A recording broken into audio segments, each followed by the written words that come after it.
Je vais vous montrer les 3 codes pour être les gens qui peuvent être vaincus dans le chemin. Je remercie Jésus-Christ qui m'a accordé la force pour témoigner. Ce n'est pas pour moi. C'est Dieu qui m'a donné la force pour être ici. Qu'il soit loué toute l'éternité. Nous saluons tout le monde qui nous suit en ligne. Que Dieu vous bénisse abondamment.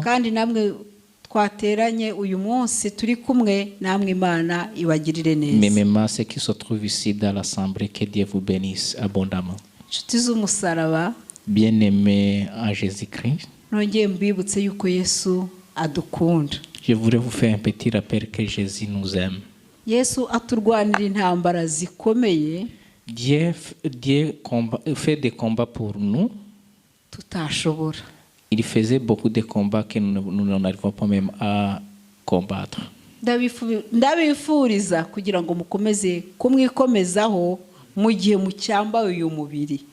Je vous souhaite d'être à côté de lui pour avoir la force et la courage pour la chair.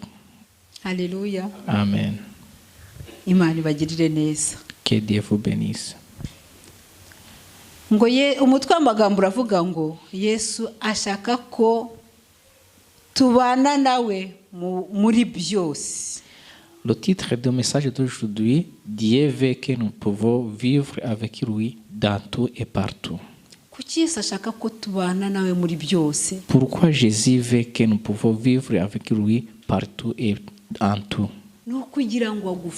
C'est pour nous aider, c'est pour nous accompagner. C'est pour nous donner la force. C'est pour juste accomplir ce qu'il veut que tu peux faire ou tu peux comprendre. Alléluia. Amen. Que Dieu vous aide, que Dieu vous bénisse. Que Dieu continue à vous réveiller, à vous donner des réveils chaque matin et soir. Nongera mbisubiremo ko nta kindi kintu ngomba gusabira abantu usibye imbaraga z'Imana kugira ngo zibane nabo mu gihe tucyambaye uyu mubiri. Je n'ai pas d'autre chose à demander ou à solliciter pour les gens, sauf que Jésus peut donner la force en état dans la chair d'être toujours des veillants. Alléluia. Amen. Ngiye kubereka code eshatu. Je vais vous montrer les 3 codes zigomba kudufasha muri urugendo. Pour être les gens qui peuvent être vaincus dans le chemin. Kugira ngo tuzabashe kujya muri kiriya gihugu Yesu yagiye kudutegurira. Pour que nous pouvons arriver à la destination, le pays que Jésus il a allé préparer pour nous. Alléluia. Amen. Ndabifuriza ari mwe turi hano n'abadukurikiye kugira ngo tuzabane muri kiriya gihugu. Je vous souhaite ceux qui se trouvent ici dans l'assemblée, ceux qui nous sont en ligne, que nous serons ensemble dans le royaume du Seigneur. Bene data ngo ni igihugu giteye amatsiko. Mes chers frères en Jésus-Christ, c'est un pays qui remplit beaucoup de choses, qui crée beaucoup de nostalgie à tout le monde. Ngo ni igihugu gifite ibyo tutari twakabonesha amaso yacu. C'est un pays là où il y a des choses que nous n'avons même pas vues avec nos yeux ici au bas. Ndizera ko abantu bose bafite inyota kugira ngo bazabashe kuzakinjiramo.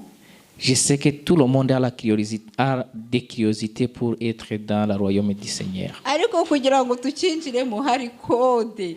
Mais pour entrer dans ce royaume, il y a le code que nous devons décoder.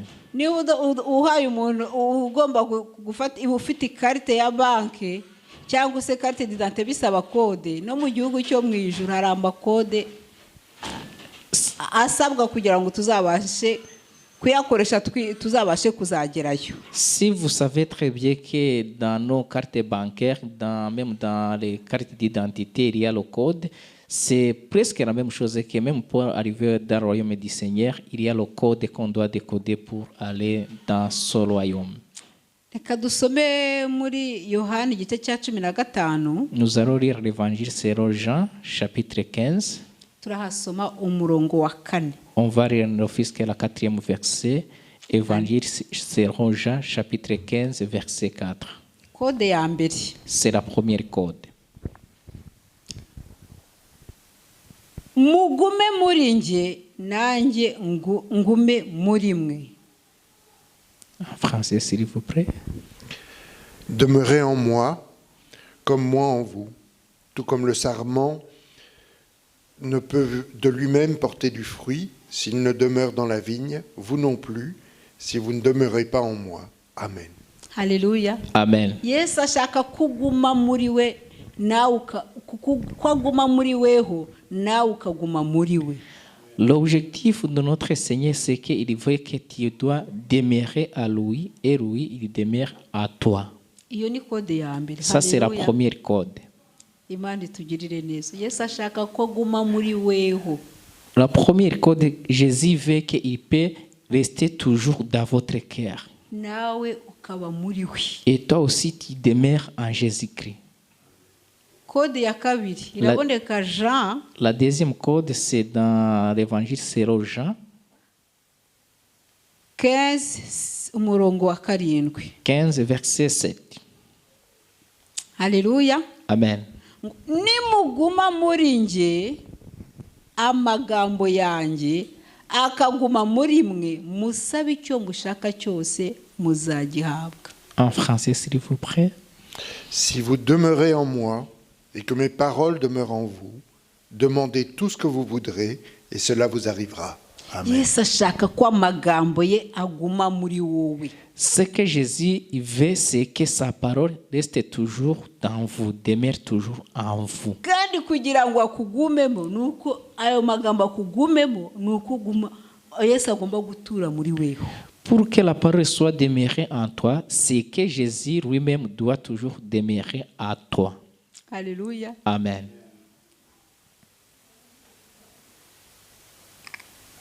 Ngo musabe icyo mushaka cyose. Demandez toutes les choses que tu veux, que vous voudrez, vous serez accordé. Alléluia. Amen. Code ntimwayumvishe. Est-ce que vous n'avez pas entendu le code?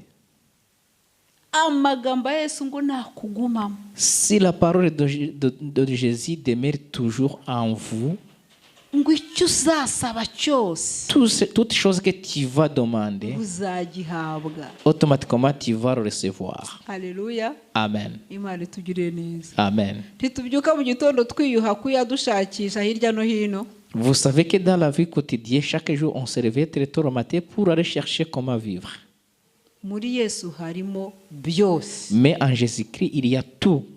Code ya gatatu Troisième code, iraboneka muri Jean on va retrouver toujours dans l'évangile selon Jean, chapitre 15 verset 14. umurongo ubutumwa bwiza uko bwanditswe na Yohana ibice 14, ibice 15, umurongo wa 14. Aho dusanga code ya gatatu. Muri inshuti zanjye nimukora ibyo mbategeka. Alléluia. En français, s'il vous plaît. Vous êtes mes amis si vous faites ce que moi, je vous commande. Amen. Amen. Ngo nidukora ibyo Yesu adutegeka bene data ngo turi inshuti ze. Si nous faisons ce que Jésus veut, nous sommes des vrais amis. Alléluia. Amen. Imana itugirire neza. Que Dieu nous fortifie. Tubonye amakode atatu. Nous venons de voir 3 codes. Yesu ari kukubwira guma muri we nawe agume muri weho. Jésus était en train de te dire de demeurer en lui et lui demeurer en Kugira toi. ngo abashe kugufasha muri uru rugendo. Dans le but ou dans la perspective de vous aider d'accomplir le voyage. Kuki yavuze iri jambo? Pourquoi il a dit, pourquoi il a parlé cette Nuko parole? azi ko hari byinshi biduhiga. C'est parce qu'il savait qu'il y a beaucoup de choses qui nous poursuivent. Nuko azi ko tutari kumwe twatsindwa Il bene sait data. que sans lui, c'est facile. Guturamo nawe akaguturamo akagukomeza. Il veut que Jésus, il veut qu'il peut demeurer en toi et toi tu demeures en lui pour te donner la force, Akakuyobora, pour te protéger, pour te diriger, akagufasha, pour t'aider, akakuneshereza ibyakunaniye. pour t'aider à réussir des choses qui est difficile pour toi. Haleluya. Amen. Kode ya kabiri, La deuxième code, amagambo ye ngo agume muri weho. tous ces paroles que soient en vous. Haleluya. Amen. Ijambo ry'Imana rigomba gutura muri twe. La parole de Dieu doit toujours demeurer en nous. Haleluya. Amen. Niriguma muri twe ngo ibyo tuzasaba byose ngo tuzabihabwa. Si la parole de Jésus demeure en nous, toutes les choses que nous allons demander, nous avons le droit de recevoir. Reka mbabaza ikibazo. Je voudrais vous poser une petite question. Ninde ushobora kuguha ibyo wifuza byose hano muri iyi si? Est-ce qu'il y a quelqu'un qui peut te donner tout ce que tu veux ici dans le monde? Ninde? Est-ce qu'il y a quelqu'un vraiment qui peut te donner tout? Est-ce que hari uwo mwaba muzi cyangwa mwabonye? Est-ce qu'il y a quelqu'un que vous connaissez ou que vous avez attendu qui peut vous donner tout que vous voulez? Haleluya. Amen. Ijambo ry'Imana ritubwira yuko La parole de Dieu nous dit ko ngo turinde ikintu cyose ikintu cyose ngo turinde ikintu cyose cyafashe ubugingo bwacu kabushyira muri Gehinomu. La parole de Dieu nous dit que nous devons éviter toutes les choses qui peuvent nous conduire dans l'enfer. Ariko ngo Satani afite ububasha bwo gukora kuri uyu mubiri wacu. Mais il faut se souvenir que Satan il a le droit de toucher sur nos corps. Haleluya. Amen. Imana idufashe. Ufite kugufasha kugira ngo uzagire iherezo ryiza muri uru rugendo ni Yesu. Celui qui est capable de t'aider pour arriver à la destination, c'est Jésus-Christ. Kuko arabizi ko ugiye wenyine utagerayo. Il sait très bien que si tu marches seul, c'est difficile d'arriver à la destination. Haleluya. Amen. Imana idufashe. Kode ya gatatu La troisième code, ngo nidukora ibyo adutegeka. si nous faisons ce qu'il veut que nous pouvons faire,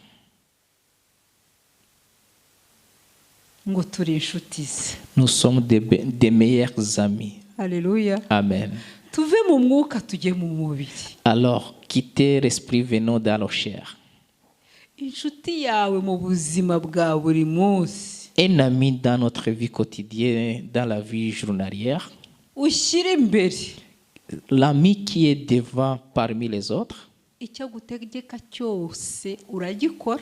S'il te demande de faire quelque chose, c'est facile de te Niyo faire. yakoze amanyanga Même s'il a fait des choses qui n'est pas bon, des erreurs.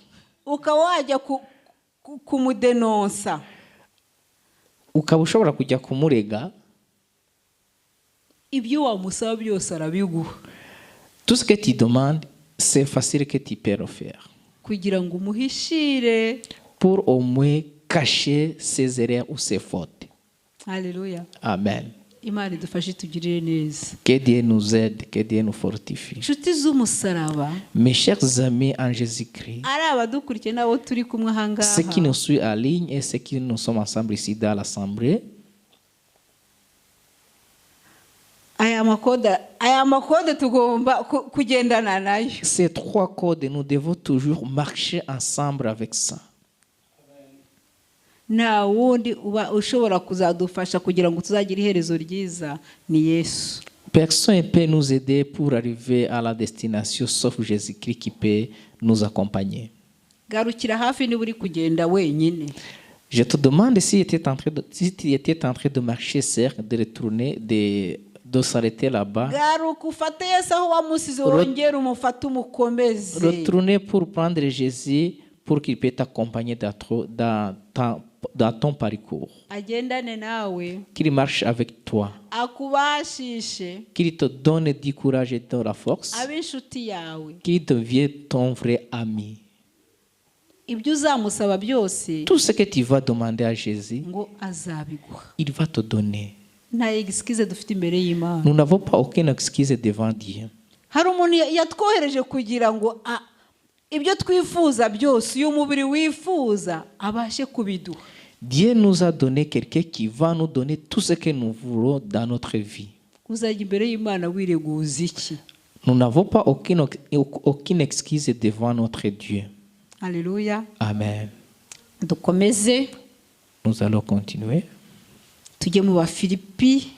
C'est Philippiens, Abafilipi igice cya 2 ku murongo wa 13. Dusome mu izina rya Yesu ngo kuko Imana ari ibatera gukunda no gukora ibyo yishimira. En français s'il vous plaît. Chapitre 2, verset 13. oui. Amen. Car c'est Dieu qui opère en vous le vouloir et le faire pour son bon plaisir. Amen. Alléluia. Yesu nshuti y'umusaraba bene data ni ukubashisha gukunda kandi ugakora ibyo we ashima ashaka. Mes chers amis en Jésus-Christ, c'est lui qui nous donne le pouvoir et le vouloir de faire tout ce qu'il veut.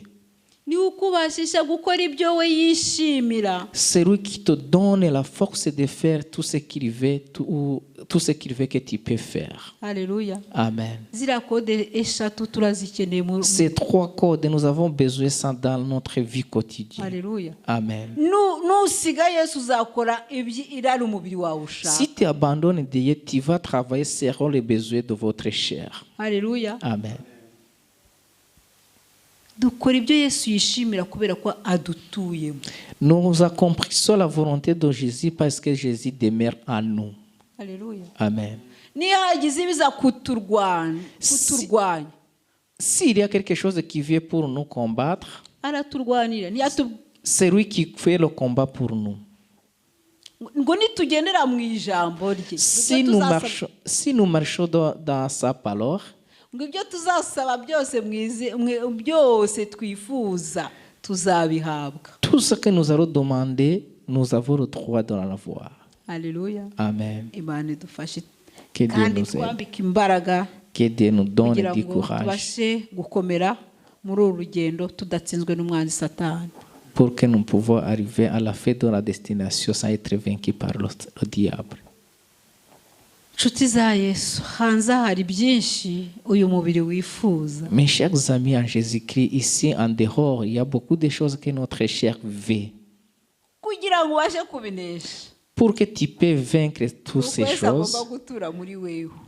une seule chose, c'est que Jésus doit demeurer en toi. Nuko amagambo yagomba kuba muri wewe. C'est que sa parole soit toujours demeurée en Nuko wemera toi. kuba inshuti ye. C'est que toi aussi, tu dois être accepté d'être vrai ami. Alléluia. Amen. Imana idufashe. Que Dieu nous aide. Reka dukomeze muri mu Bafilipi igice cya 3. On va continuer dans le même. Turahasoma imirongo 2 yonyine gusa. Turahasoma umurongo wa 18 tugeze kuri 20. On va lire dans le livre de Philippiens, chapitre 3, verset 18 jusqu'à 20. Some mu izina rya Yesu. Nous allons lire au nom de Jésus-Christ. Hariho benshi bagenda ukundi. Abo nababwiye kenshi nanone ndababwira ndira yuko ari abanzi b'umusaraba wa Kristo. Amaherezo yabo ni ukurimbuka. Imana yabo ninda biratana iteye isoni byabo. Bahoza umutima ku by'isi. Naho twebweho iwacu ni mu ijuru, niho dutegereje umukiza ko azava ari we mwami Yesu Kristo. Amen. En français s'il vous plaît. Philippiens chapitre 3 versets 18 à 20. Car il en est beaucoup qui se comportent en ennemis de la croix du Christ. Je vous en ai souvent parlé, mais maintenant j'en parle en pleurant. Leur fin, c'est la perdition. Leur Dieu, c'est leur ventre. Ils mettent leur gloire dans ce qui fait leur honte, ils ne pensent qu'aux choses de la terre.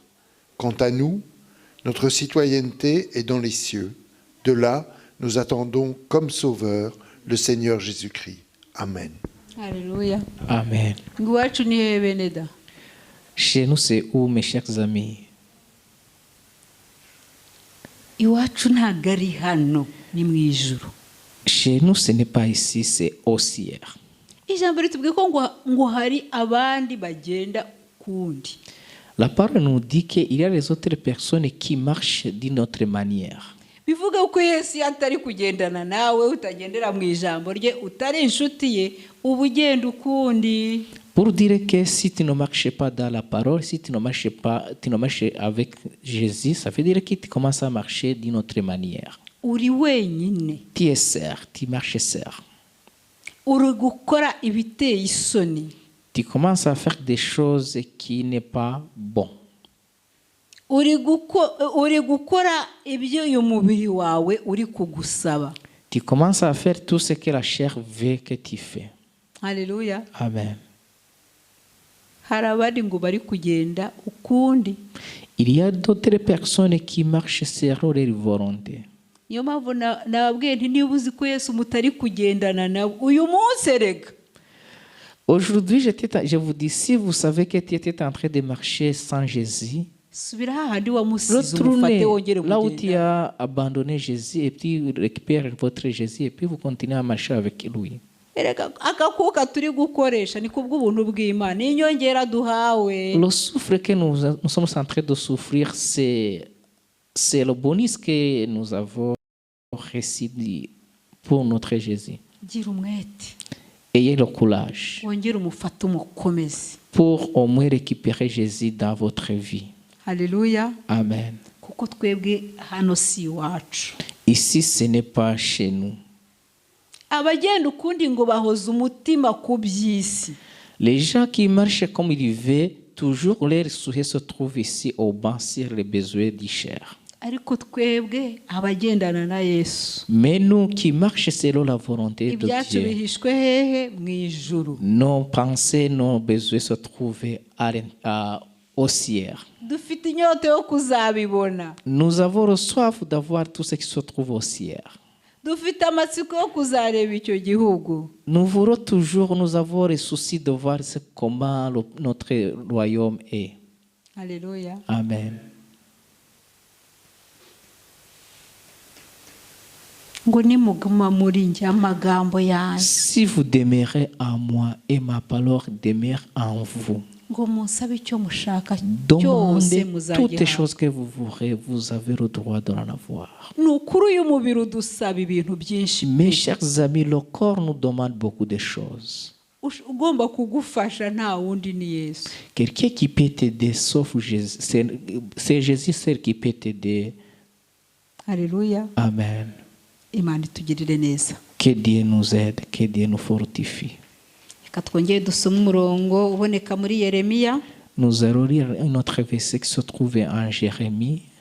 Yeremiya igice cya 21. Jérémie chapitre 21.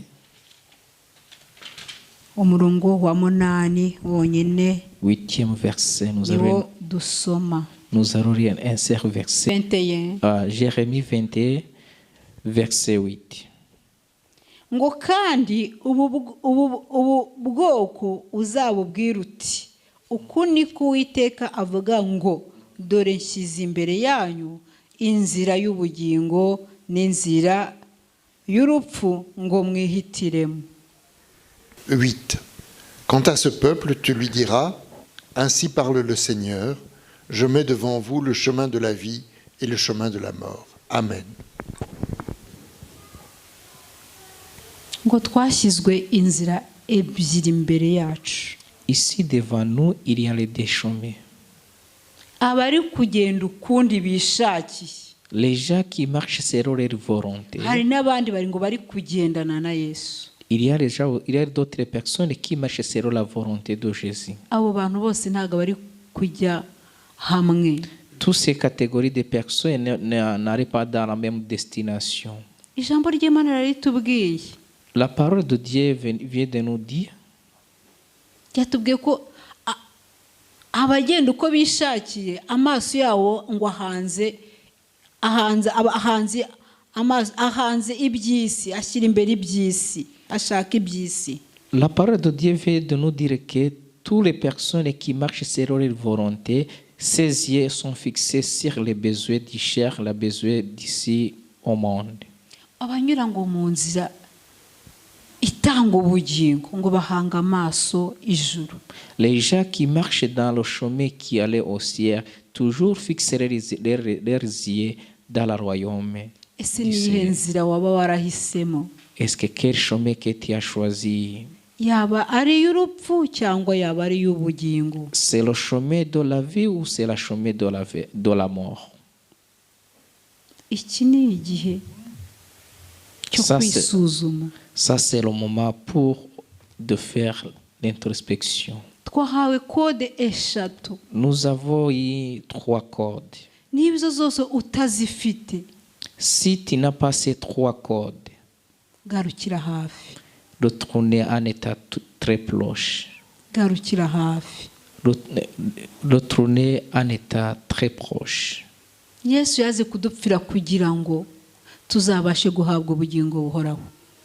Jésus ira mourir pour nous pour que nous puissions avoir la vie éternelle. Byawe bibabaje wibwira kuri kumukorera cyangwa utamukorera. C'est honteux si tu penses que tu étais en train de servir le royaume. Byawe bibabaje hari indi nzira uri kunyura. C'est honteux si vous marchez dans une autre chemin itazaguhesha ubugingo. Qui n'a pas la destination qui est la vie éternelle. Alléluia. Amen. Imana uduhe imbaraga. Que Dieu nous donne la force et du courage. Idukomeze. Que Dieu nous protège et nous encourage. Kugira ngo tuzabashe kubona umwami wacu. Pour que nous puissions avoir notre roi. Alléluia. Amen. Reka turangirize muri Zaburi. Nous allons terminer en lisant un psaume. Zaburi 119. Nous allons lire le psaume 119. Umurongo wa 33 kugeza kuri 34. Nous allons lire le psaume 119, verset 33 jusqu'à 34.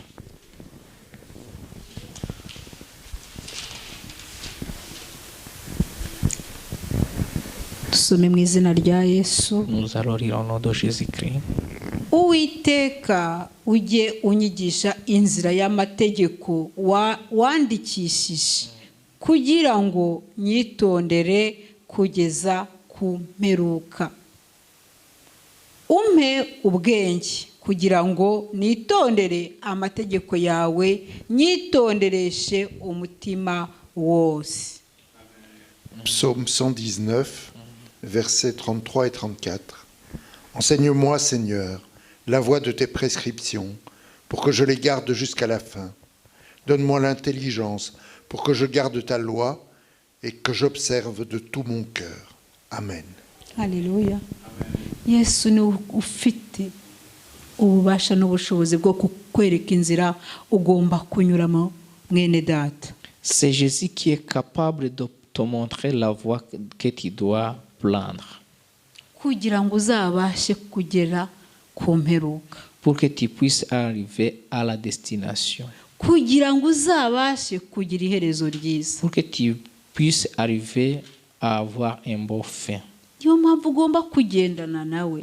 C'est pourquoi tu dois marcher toujours avec Jésus-Christ. Niyo mpamvu amagambo yagomba gutura muri weho. C'est la raison pour laquelle sa parole doit toujours demeurer en vous. Alléluia. Amen. Kandi Yesu ngo ni inshuti nziza. Aussi Jésus c'est un bon ami si nous acceptons de faire tout ce qu'il veut que nous pouvons accomplir. Ku murongo wa 34 uravuga ngo 34e verset nous dit, umubwenge, donnez-moi la sagesse kugira ngo nitondere amategeko yawe, nyitondereshe umutima wose. Pour que je puisse respecter tes commandements avec tout mon cœur. Alléluia. Amen. En français, s'il vous plaît. Donne-moi l'intelligence pour que je garde ta loi et que je l'observe de tout mon cœur. Amen. Amen. dukeneye ubwenge. Nous avons besoin de l'intelligence. Yesu yatubwiye ngo tumusabe byose ibyo dushaka. Dieu nous a autorisé de demander tout ce que nous voulons. Niba ushaka kuzajya ugendera mu mategeko ye, Si tu veux marcher selon les lois, selon les commandements, reka Yesu aguturemo, laissez Jésus demeurer en vous. reka akuyobore. Laissez que Jésus te dirige. Erega Yesu arabizi hano, yabaye hano muri iyi si.